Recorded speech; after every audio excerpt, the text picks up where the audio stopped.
Hoy voy a hablarles de algo que nos ocurrió.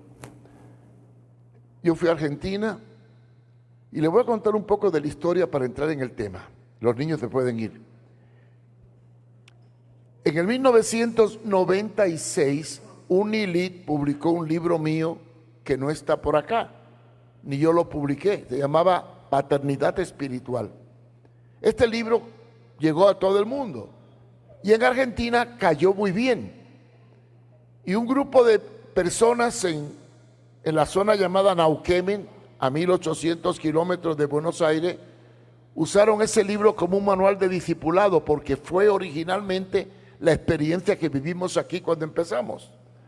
Y se formaron muchas células de discipulado. El pastor coordinador, que se llamaba Alejandro, 2 años o 3 años atrás, averiguó quién era yo, me localizó, hablamos e hicimos un contacto por vía Zoom. Y me invitaron a visitarles. Iba a ir el año pasado, pero no pude.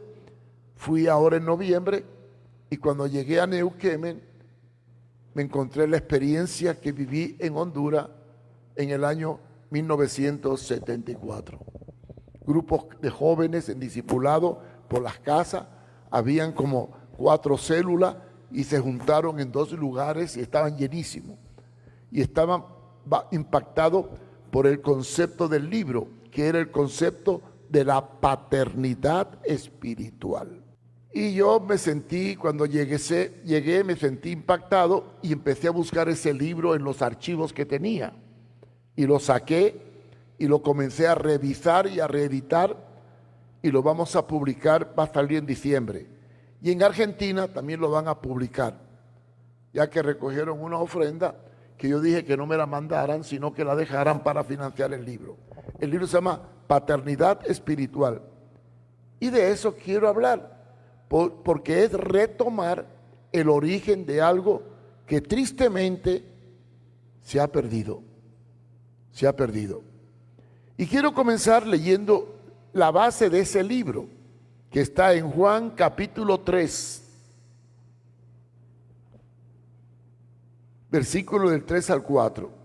Nicodemo era un maestro de la ley, un rabino, muy docto en el conocimiento de la palabra, que fue de noche para buscar a Jesús y hacerle una pregunta sobre cómo ser salvo. Y Jesús le da una respuesta un poco conflictiva para la mentalidad de un experto en la ley que no entendió lo que decía. Dice Juan 3:3, de cierto, respondió Jesús y le dijo, de cierto te digo, enfatizándolo 2 veces, que el que no naciere de nuevo no puede ver el reino de Dios. El pobre Nicodemo, que conocía el Antiguo Testamento y la palabra, se quedó perdido. Y entonces le hizo una pregunta a Jesús. ¿Cómo puede un hombre nacer siendo viejo? ¿Puede acaso entrar por segunda vez en el vientre de su madre y nacer?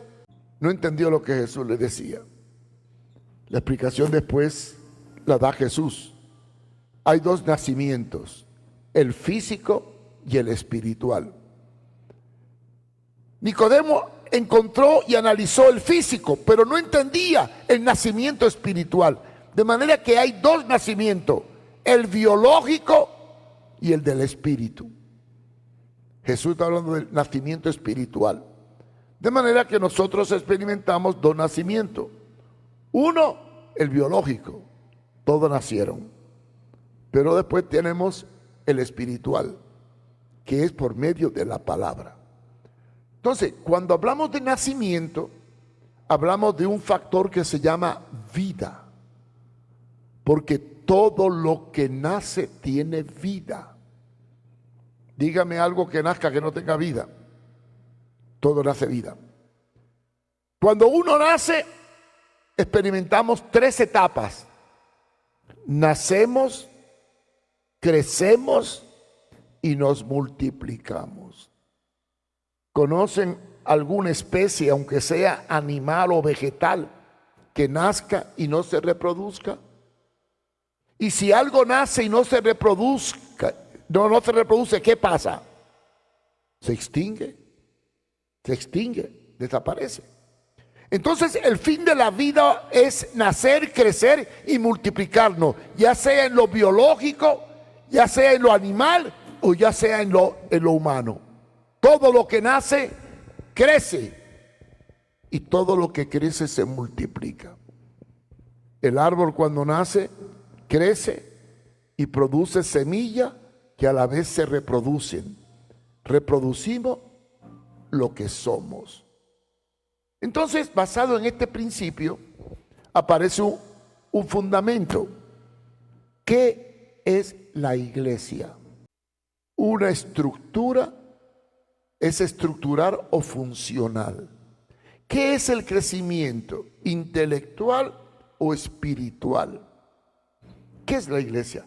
La Biblia compara la iglesia con un edificio, con un cuerpo y también con un embarazo.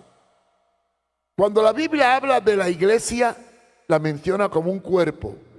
Si es un cuerpo, tiene que tener vida.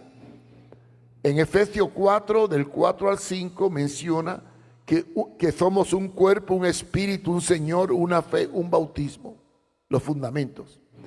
Pero también habla de que la iglesia se constituye en un cuerpo. Aquí tenemos algunos médicos, por ejemplo, está Chico y está por ahí el doctor allá. ¿Cuántos huesos tiene un cuerpo? ¿200 y cuánto? ¿200? Si no le amputaron uno, sí.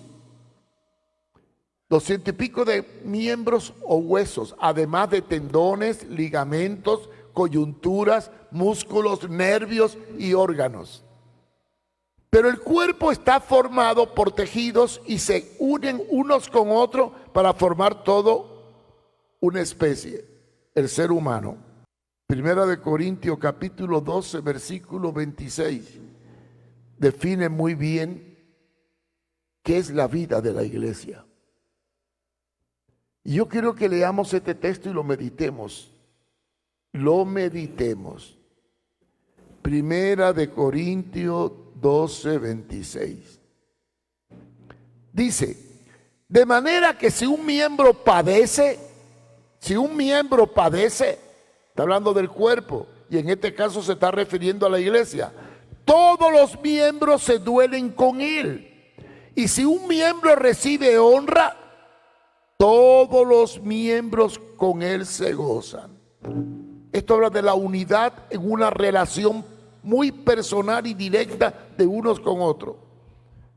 No sé a cuánto le han salido alguna vez un uñero. Cuando te duele un dedo porque se encarnó una uña, lo siente hasta la coronilla. Lo mismo pasa con el dolor de muela. Cuando una parte del cuerpo tiene una lesión, todo el cuerpo reacciona para apoyar esa lesión. Eso se llama unidad de ayuda mutua. Está hablando de la iglesia como un conjunto de personas que están unidas no entre todos, sino unos con otros para formar un conjunto, a lo cual denominamos cuerpo. Supuestamente ustedes deberían ser un cuerpo. Tristemente, cuando la iglesia no sigue la estructura bíblica, no es un cuerpo, es una carnicería. ¿Qué es una carnicería? Un cuerpo desarmado, un cuerpo descuartizado. Pero no, la vida de una iglesia, el poder de una iglesia está en la unidad a través de un cuerpo. ¿Y cómo lograr esa unidad? Ya vamos a llegar a ello. Es el secreto del éxito de un crecimiento saludable. Discipulado. El discipulado. De manera que, si la iglesia es un cuerpo, yo tengo dentro del cuerpo una cobertura, alguien con el cual comparto. Si yo tengo un problema, ¿a quién voy a ir? ¿Al pastor? Si todos tienen un problema y vienen al pastor, entonces ustedes tienen un orfanatorio donde el pastor es el director del orfanatorio. Pero si usted entiende qué es un cuerpo y qué es un miembro unido uno con otro en particular, tú sabes que cuando tiene un problema hay alguien que vela por ti. Cuando hay unidad de cuerpo, no se escapa nada, ni la necesidad de un hermano que no vino al culto porque está enfermo. ¿Se imaginan ustedes que hayan hermanos en la iglesia que tengan 5 o 10 años viniendo y dejen de venir 1 y 2 domingos y nadie se entere? Al tercer domingo averigüemos, ¿y qué le pasó al hermano? Y cuando vamos a verlo ya lo enterraron. Si eso ocurre es porque no hay unidad de cuerpo, hay unidad de club. Voy a poner otro ejemplo. Tú estás en la casa, te peinas, te arreglas, te vienes al culto, te sientas, y cuando estás en el culto descubre que la pierna se te quedó en la cama. Imposible. Esto es lo que está diciendo el apóstol Pablo, es que en una iglesia tiene que haber una unidad de miembro con miembro mediante la cual se transmitan los problemas. Y la pregunta es, ¿hasta dónde llegan los problemas? Hasta donde encuentre solución. Por ejemplo, si yo tengo un discípulo y se enferma, yo lo voy a ver y necesito una pinta de sangre, y yo se la puedo dar, ahí se acabó todo. Pero si no le puedo dar la pinta de sangre porque tengo un tatuaje y mi sangre no sirve, tengo 2 opciones: o pagársela, y si no tengo para pagarla, hablar con mi maestro para que él busque la solución. Y si maestro no puede, le habla al otro hasta llegar a las partes más altas. Ese es un cuerpo que funciona. El principio de cuerpo establece una relación personal de un miembro con otro miembro para formar un conjunto. Pero ahora viene la parte más importante de la enseñanza bíblica, el principio del crecimiento natural. Vamos a hablar, no podemos entender lo espiritual si no entendemos lo natural. La Biblia habla de nacer de nuevo. Para que haya un nacimiento, tiene que haber primero un embarazo. ¿O puede nacer alguien sin embarazarse? Primero el embarazo. Y para que haya un embarazo, tiene que haber habido la unidad de un óvulo con un esperma. Y el esperma no cae del cielo. Para que haya un esperma, tiene que haber un hombre. Y para que un óvulo, tiene que haber una mujer. Esa unidad del óvulo con el esperma, o el esperma con el óvulo, en la mujer engendra una vida que sigue un ciclo de 9 meses para nacer. No puede nacer antes de los 7 meses porque sería un aborto, ni entre el 7º y 8º mes porque sería prematuro, sería el 9º mes, y si llega al 10º habría un problema. Todo tiene su tiempo.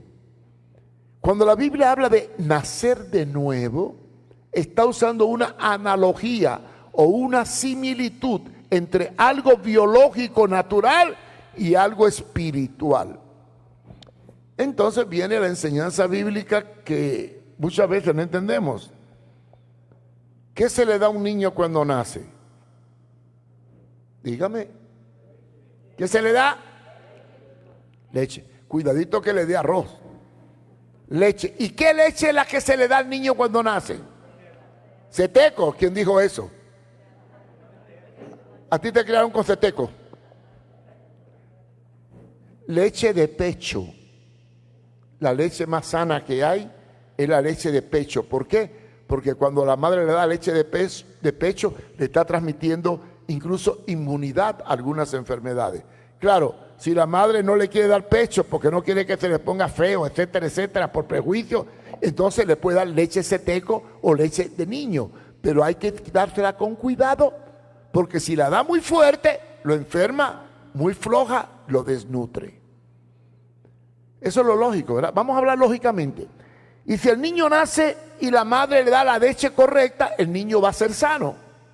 Pero si la madre no le da al niño la leche y se lo deja a la vecina para que le dé una leche, o la abuela le da otra leche, o hoy le da leche ceteco, mañana de vaca, pasado mañana, ¿qué le va a pasar al niño? ¿Qué le va a pasar? Se va a enfermar y va a tener una diarrea. Vamos a ver qué dice la palabra en cuanto al nacer de nuevo en relación a la enseñanza. Primera de Pedro, capítulo 2, versículo 2. ¿Lo tenéis?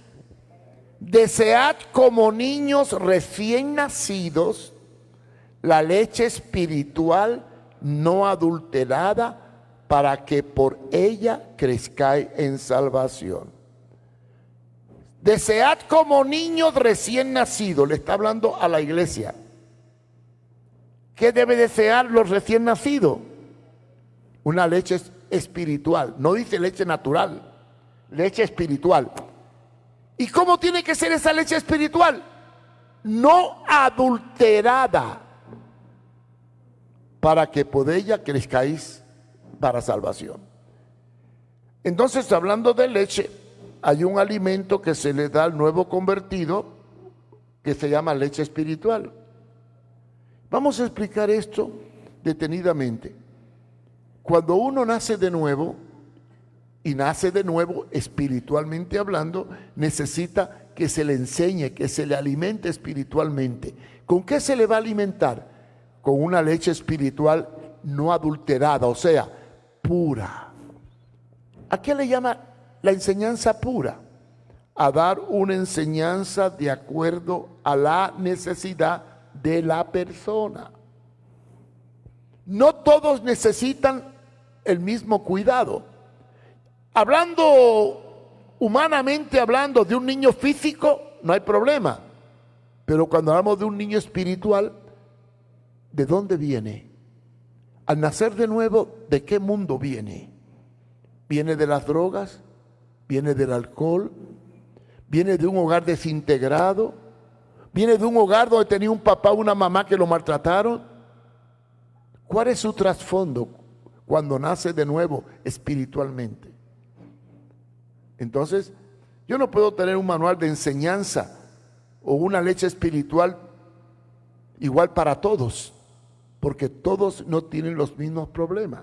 Entonces, cuando una persona se convierte al Señor, necesita uno que lo tome y que le dé una palabra de acuerdo a su necesidad determinada por de dónde viene y el trasfondo que arrastra. Por eso, la palabra no adulterada, quiere decir, no una enseñanza que no cumpla el objetivo de modificar y formar su vida en Cristo Jesús. Entonces, el primer elemento es un padre, un hogar que le dé una enseñanza de acuerdo a su necesidad. Ahora vamos a hablar del embarazo. ¿Qué se necesita para embarazarse? Un esperma con un óvulo. Simbólicamente, el esperma fecunda el óvulo y el óvulo forma a la criatura y hay un proceso de embarazo.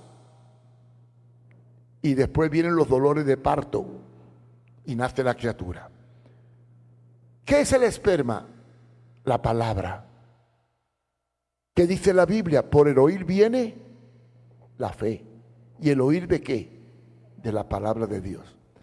Cuando una persona recibe la palabra, está recibiendo el esperma de vida. Pero ese esperma de vida de la palabra tiene que entrar al corazón y a la mente para poder proceder a dar convicción de pecado. Ahora, voy a explicar esto. Cuando una persona recibe la palabra, no se va a convertir el mismo día, a menos que haya tenido una conciencia de la palabra antes. Hoy lo evangelizo, hoy le doy la palabra, la recibe, pero esa palabra tiene que trabajar un tiempo dentro de la persona. ¿Por qué tiene que trabajar un tiempo? Porque dice la Biblia que tiene que producir convicción de pecado. ¿Cuándo se produce la convicción del pecado? Cuando el Espíritu Santo comienza a quebrantarlo. Hay un proceso. Aquí viene un aspecto del libro que yo trato en él. Desde el momento en que una persona recibe la palabra hasta el momento en que nace de nuevo, tiene que haber un lapso de tiempo prudente. No puede nacer instantáneo. No hay conversión instantánea, salvo que conozca la palabra y que Dios lo toque fuertemente, como el caso de Saulo de Tarso. La palabra entra y ella es la que trabaja en nosotros. Yo no me convierto porque tú me levantes la mano, ni porque me llame al frente. Yo me convierto porque el Espíritu Santo me redarguye de pecado. Es el Espíritu el que redarguye. Me quebranta y entonces vengo yo y expreso mi necesidad y confieso a Jesús con mi boca. Eso de confesar a Jesús como Señor y darle mi vida se llama nacer de nuevo. Pero ese proceso de nuevo nacimiento empieza desde que yo recibo la palabra hasta que el Espíritu termina de hacer la obra. Por eso es que cuando nosotros queremos hacer un discípulo, lo primero que tenemos que hacer es embarazarnos y sentir dolores de partos. Ahora voy a hacer una pregunta. Claro, hablando de los hombres no saben qué es un dolor de parto. Si los hombres tuvieran que parir, no hubieran hijos, porque no soportan muchos dolores, ¿verdad? Bueno, cuando usted quiere entender un dolor de parto, imagínese un día que vayan en un bus y le dé un dolor de barriga muy fuerte que no pueda contenerse. Imagínese, eso no es nada con un dolor de parto. Pero espiritualmente hablando, el primer paso para poder hacer la obra de Dios en evangelismo es sentir carga por una persona que necesita de Dios y está cerca de mí. Eso se llama dolores de parto. Alguien que está conmigo, que se está perdiendo, que tiene necesidad y que lo quiero traer a Jesús. Vamos a buscar Gálatas 4:9.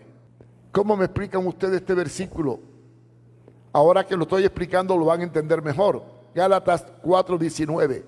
Hijitos míos, por quienes vuelvo a sentir dolores de parto hasta que Cristo sea formado en vosotros. Pablo está hablando que tiene dolores de parto por sus hijitos. ¿Qué es dolor de parto? Sufrir la necesidad de otro. Ver una necesidad y no poderla resolver. Porque hay cosas que yo no puedo resolver. ¿Cuántas veces tengo una persona cerca de mí y quisiera cambiarlo, pero no puedo? Y lucho, pero no puedo. Y sufro porque no puedo. Eso es dolor de parto. Por eso Pablo le dice: hijitos míos, por quienes vuelvo a sufrir, por quienes vuelvo, quiere decir que tuvo dolor de parto antes, cuando se convirtieron, y ahora porque tienen problemas y no pueden salir. Ese término dolores de parto es tristeza, pesar, carga por el que sufre, por el que se pierde, por el que no tiene a Dios. Y después vuelve a repetir lo mismo en Romanos 8, 22, 23. Pero en otro sentido. Romanos 8, 22, 23. Sabemos que por la creación gime a una. Y a una está con dolores de parto hasta ahora, esperando la adopción, la redención de nuestro cuerpo. Habla de los dolores de parto como una necesidad imperiosa de algo que tiene que venir, que tiene que ocurrir y no acaba de ocurrir. Pero después aparece otra palabra en la Biblia que nos habla de la relación de discipulado o del interés por ganar a uno. Y este texto es mucho más claro. Primera de Corintios, capítulo 4, versículo 15. Primera de Corintios. Y este quiero que lo busquen porque es un texto muy importante en cuanto al concepto del discipulado y de la responsabilidad sobre una vida. Primera de Corintios 4:15.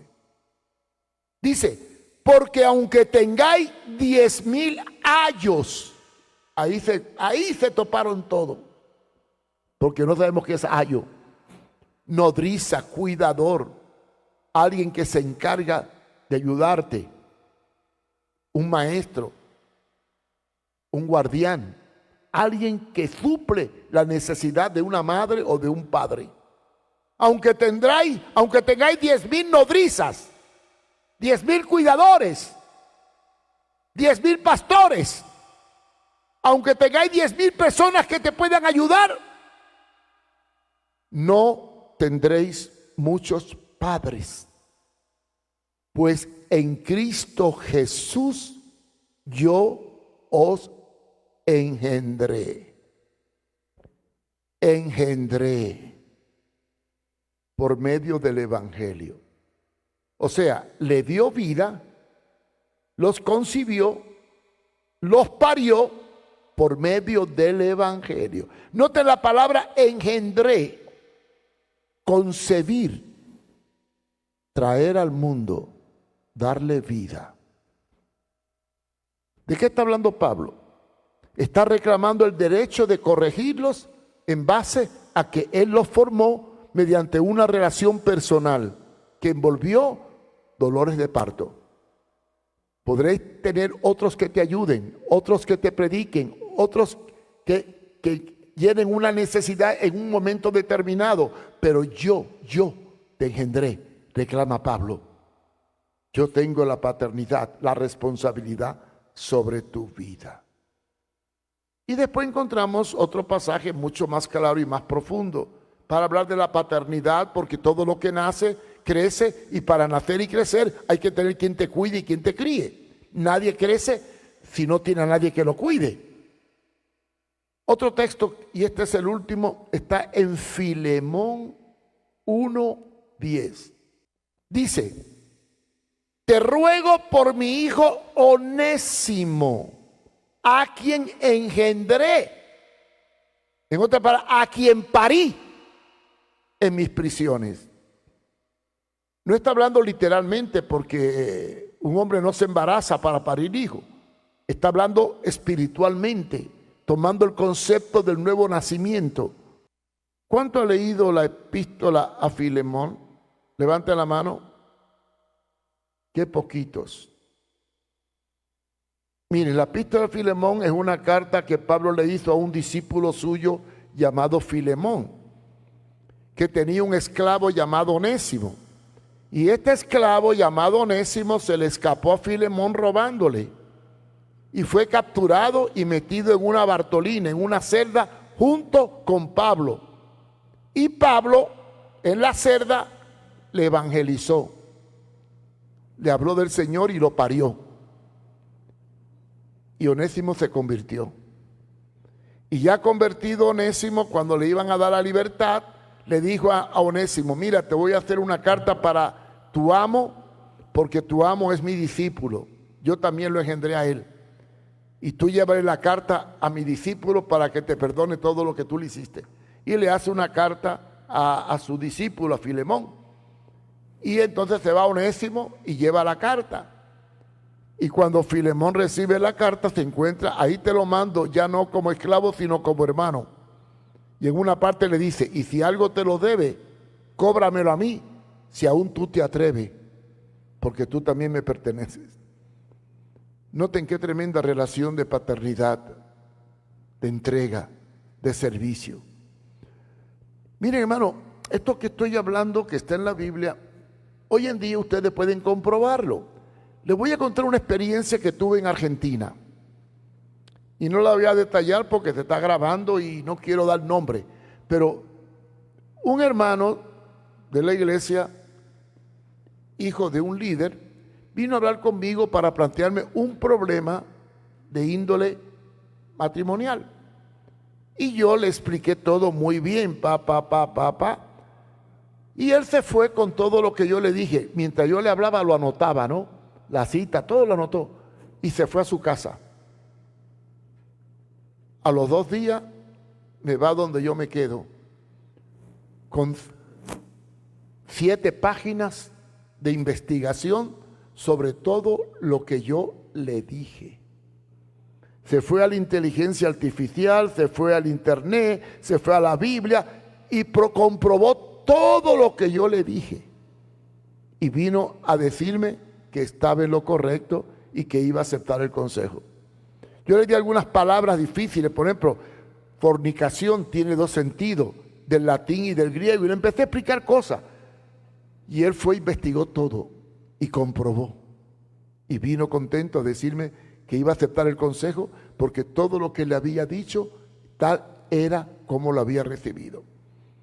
Hoy en día ustedes tienen la capacidad de verificar las cosas.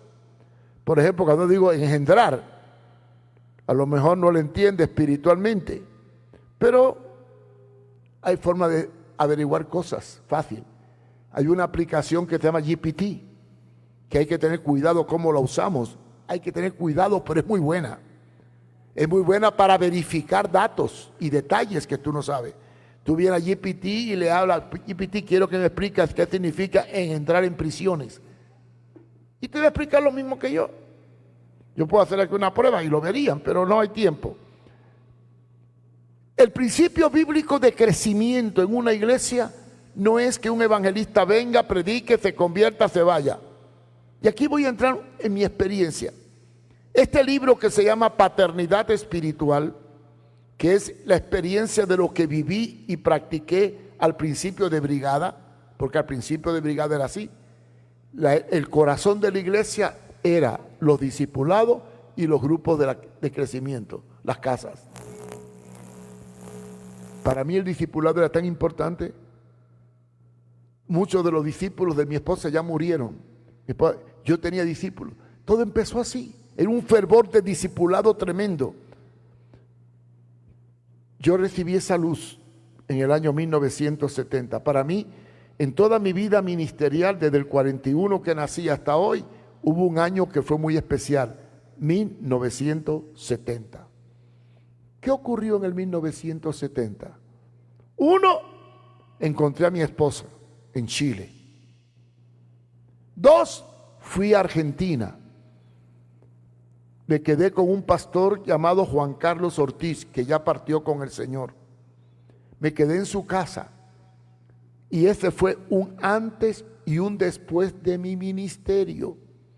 Antes me dedicaba a predicar y evangelizar en los parques, ganar gente, recorrí toda América Latina, Nicaragua, Honduras, El Salvador, Guatemala, predicando y ganando gente.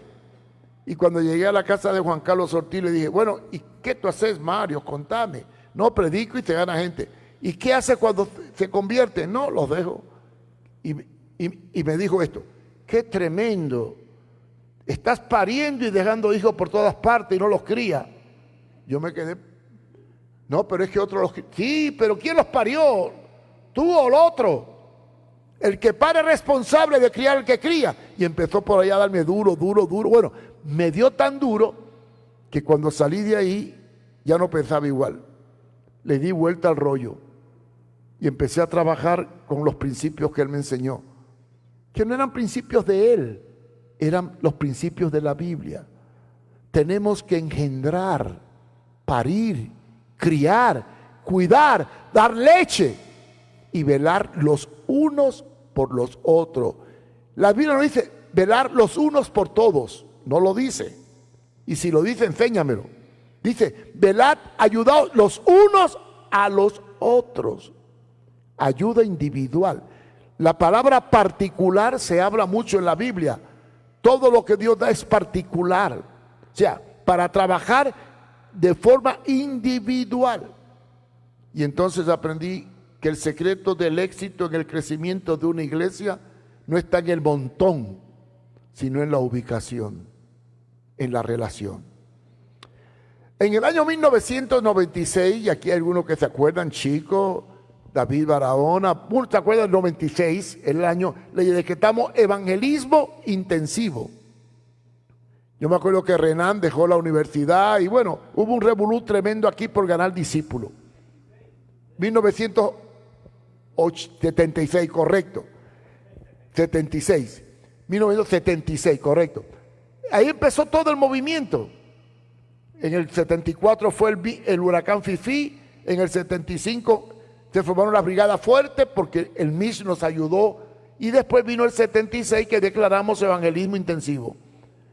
Y empezamos con una estrategia que se llamaba la campaña de Felipe, 1 más 1, 1 más 1. ¿Qué quiere decir esto? Miren, piensen por un momento, ¿cuántos habrán aquí Aquí habrán unos 100 y pico, pero en total tenemos 200 miembros. Si entre 200 miembros cada uno pare uno, nada más que uno, y lo cuida, nos multiplicamos en un año, sin esfuerzo, sin gastar dinero, sin hacer campaña, simplemente siendo fértil. Entonces declaramos, hermanos, el que no se multiplique lo declaro estéril. ¿Y quién quería ser estéril espiritual? ¿Alguien quiere ser estéril espiritual? Levante la mano. Yo creo que no, porque todo el que nace tiene que multiplicarse. Entonces prediqué y enseñamos por el texto que está en el libro de Juan capítulo 1 versículo 42 en adelante. En ese capítulo, vamos al 43, dice: al día siguiente quiso Jesús ir a Galilea y halló a Felipe, y le dijo: sígueme. Y punto. Obedeció, le siguió. Felipe encontró a Jesús. Pero lo más lindo de todo es lo que vino después. Y Felipe era de Betsaida, la ciudad de Andrés y Pedro. Y Felipe halló a Natanael. ¿Quién era Natanael? Un amigo. Se encontró a Natanael en el camino. Y cuando vio a Natanael le empezó a decir: hemos hallado a aquel de quien escribió Moisés, a uno de los profetas. Y empezó a hablar de Jesús. Y ahí fue que metió la pata Felipe. Hijo de José, de Nazaret. Uy, ahí. Natanael parece que era un hombre muy culto. Nazaret es un pueblito de campo, un lugar del interior.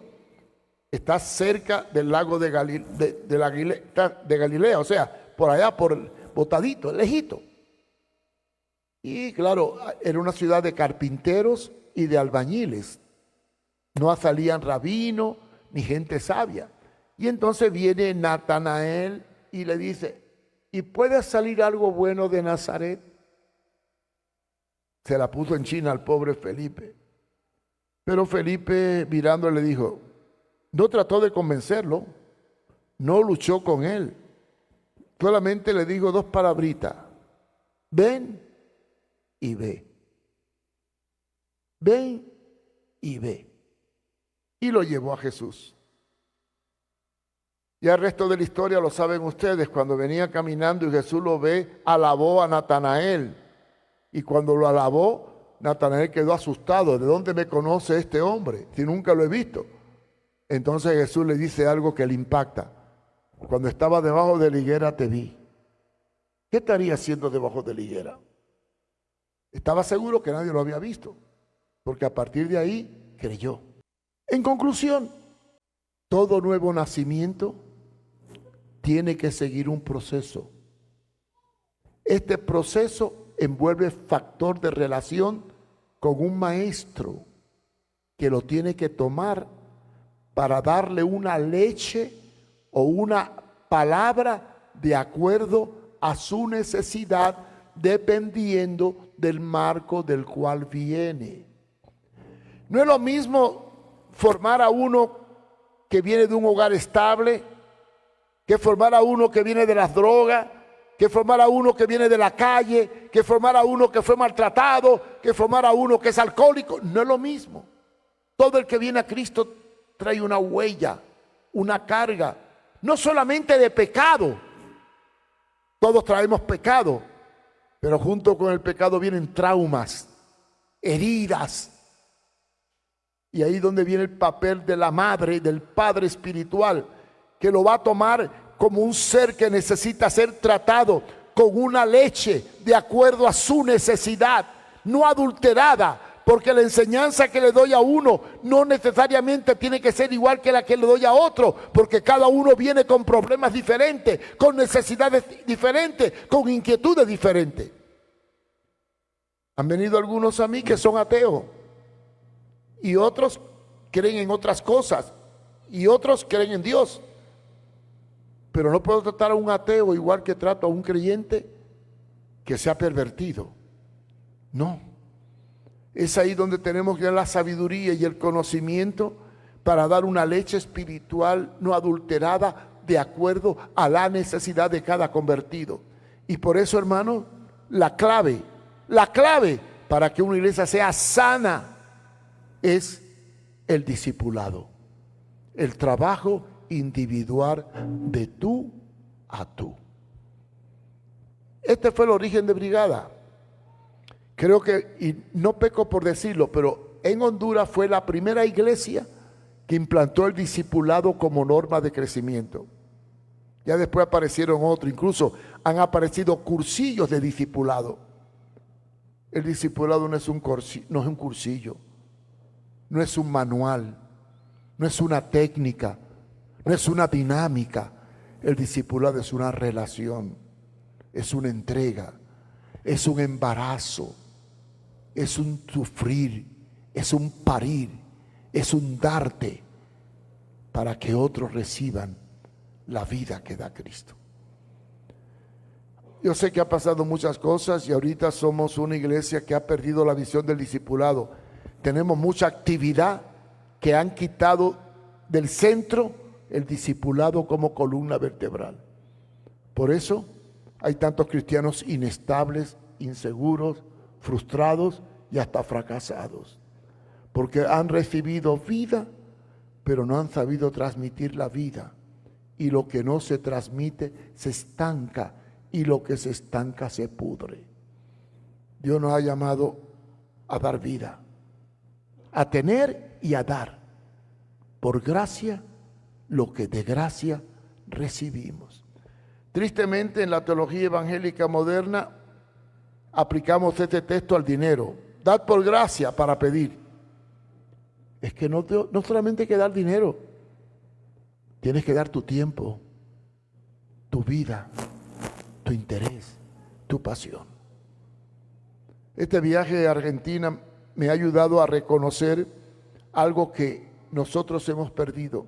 Tristemente, el mundo nos ha ido absorbiendo la esencia para dejarnos solamente la forma, olvidando el fondo. El fondo de la salud de la iglesia no está en tener mucha gente, es en hacer discípulos. Y que cada cual sepa que tiene un padre espiritual al cual acudir cuando tenga una necesidad, aunque ya sea mayor y tenga hijos. En el próximo voy a hablar del desenlace de una paternidad. O sea, cómo yo, al hacer discípulo, mis discípulos crecen y hacen discípulos. Y en la medida en que nos vamos multiplicando, vamos independizándonos, pero vamos relacionándonos. Y el secreto de la Biblia es ese. Timoteo fue un discípulo de Pablo, anduvo con Pablo, caminó con Pablo, comió con Pablo, pero Pablo lo dejó en una iglesia y se fue. Y con el tiempo, la relación de Timoteo con Pablo no terminó.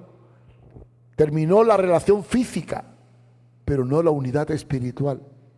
Y por eso nacieron las epístolas. ¿Qué es la epístola de Pablo a Timoteo? Que Timoteo le escribía a Pablo diciendo, tengo este problema, tengo esta necesidad.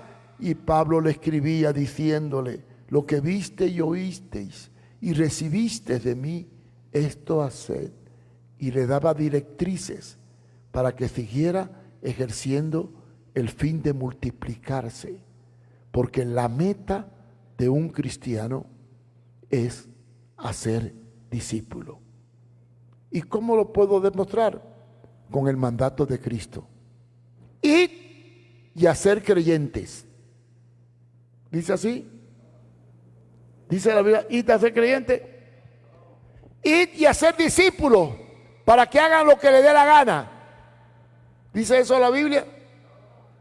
Id y hacer discípulos, enseñándoles que guarden, que vivan, que pongan por obra todas las cosas que yo os he mandado. Esta es la gran comisión. Tristemente, es la gran omisión. Hemos omitido la esencia de ser iglesia. Espero, hermano, que entendamos esto y el Señor nos ayude a hacer y ser discípulos de Jesucristo. Padre, te damos gracias por tu palabra.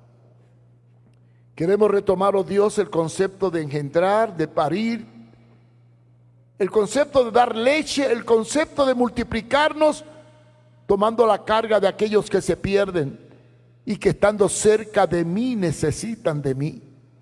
Señor, no queremos una vida estéril, porque si tenemos vida, tenemos que transmitir vida, porque es una imperiosa necesidad dar por gracia lo que tú nos has dado por gracia. Ayúdanos a despertar de este letargo en que vivimos, de este conformismo, y que aunque seamos viejos y hayamos hecho discípulos en el pasado, nos animemos a seguir reproduciéndonos y atendiendo a aquellos que ganamos en un pasado y los hemos descuidado en el presente. Ayúdanos a ser y hacer lo que tú nos ordenaste, para que la nueva vida fluya y podamos experimentar no solamente dolores de parto, sino también la bendición de ver vidas que nacen de nuevo para vivir en tu reino. Dirígenos, Señor. Te lo pedimos en tu dulce nombre. Amén y amén.